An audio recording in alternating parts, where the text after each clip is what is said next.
Sir, ano po yung lateral entry sa PNP? So, ang lateral entry ay isang mandate para ma-fill upan yung mga vacant position sa mga commissioned officers. May dalawang klase ng lateral entry.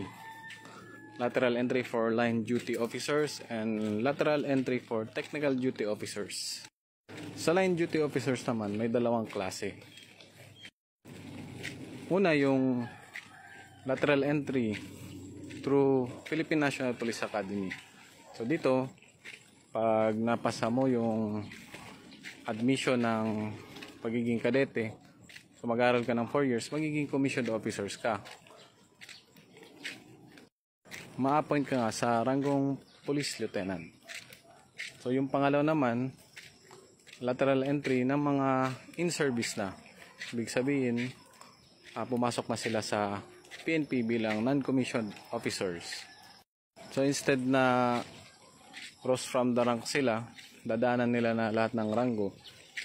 So may chance sila na mag-apply for lateral entry. May mga requirements nga ito, tulad ng qualifying exam, neuro, etc.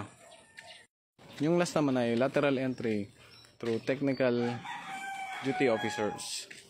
So ito, ma-appoint ka dahil sa specialized skills mo. Halimbawa, doktor ka, abogado ka, engineer, IT, at iba pang technical na trabaho.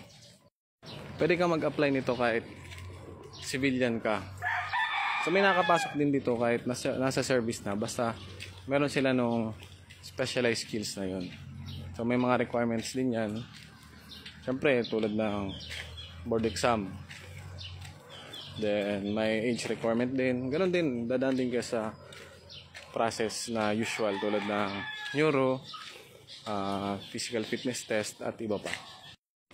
So yan yung dalawang klase ng lateral entry sa PNP. So yan, sana may natutunan kayo.